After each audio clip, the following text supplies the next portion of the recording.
Bonjour à tous et bienvenue sur Afrique Sport pour la matinale du lundi 5 juillet 2021. Nous débutons avec l'information sur le limogeage de Paulo Duarte par Primero de Agosto. Il n'en est rien selon lui, estimant qu'il s'agit plutôt d'une rupture à l'amiable. Duarte explique que c'est une décision qui facilite la vie à tout le monde car elle va permettre au club angolais d'économiser 2 mois de salaire vu qu'il y a 4 membres du staff technique qui partent. Je suis triste car je voulais gagner le titre avec le Primero, mais avec nos nombreuses blessures, cela n'a pas marché. Cela va permettre au club aussi de commencer déjà par préparer la prochaine saison et repartir sur de bonnes bases, a confié Paulo Duarte.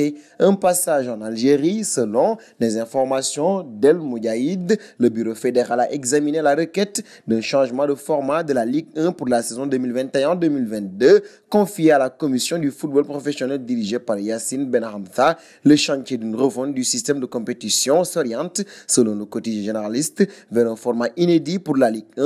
En effet, l'idée d'une Ligue 1 divisée en 2 groupes de 9 clubs fait son chemin au sein du BF, un format dans lequel chaque leader de groupe s'affronterait pour déterminer le champion d'Algérie, obtenant par ailleurs tous deux une qualification continentale. La dernière place qualificative en Coupe continentale sera déterminée par le résultat du match opposant les dauphins de chaque groupe à l'issue de la phase régulière. Passons auprès de Mendy, auteur d'une première saison impressionnante avec Chelsea et vainqueur de la Ligue des Champions. Le gardien sénégalais Edouard Mendy a été récompensé en étant élu joueur africain de l'année à l'occasion de la cérémonie des Ghana Football Awards. Le portier devance l'Algérien Riyad Mahrez et l'Ivoirien Franck Kessié également nommé. Je suis très reconnaissant d'avoir reçu ce trophée. Cela a été une merveilleuse année pour moi et gagner la Ligue des Champions a été l'un des plus belles choses de ma vie. Je remercie tous les Ghanéens et Africains dans le monde pour le soutien et les prières. Je promets de meilleures choses pour rendre fier l'Afrique, a promis le Lion de la Teranga dans une courte vidéo diffusée pour l'occasion. Une récompense appréciée à sa juste valeur par l'ancien Rennais, auteur de 30 clean sheets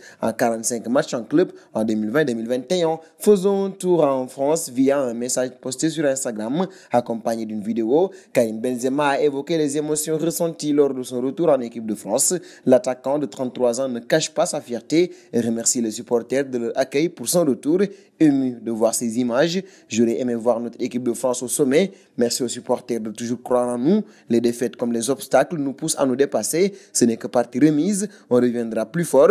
Je tiens également à remercier tous mes coéquipiers, le staff et toute la France d'avoir accueilli mon retour avec autant de bienveillance, a-t-il rédigé. Nous passons au cas Eriksen. Il a été photographié en public pour la première fois depuis qu'il est sorti de l'hôpital après son arrêt cardiaque lors du match de l'Euro 2020 entre le Danemark et la Finlande. Sorti de l'hôpital le 18 juin, Eriksen a gardé profil bas depuis son retour à la maison pour poursuivre sa convalescence avec sa famille, mais il a été aperçu à environ 60 km de Copenhague. Il a été vu posant pour une photo avec un fan, Jorn Binzouz, qui filmait une publicité sur la plage voisine, qui a ensuite été postée sur Instagram. Sur la photo, Eriksen a l'air en bonne santé et sourit à la caméra. Terminons avec Messi. Dans le choc face aux Équatoriens, le capitaine argentin s'est distingué en inscrivant le 3e but des siens, validant définitivement la qualification grâce à un nouveau coup franc direct. Avec ce nouveau but, le septuple Ballon d'Or compte désormais 58 réalisations dans cet exercice et dépasse Cristiano Ronaldo pour devenir le joueur en activité le plus performant dans ce domaine.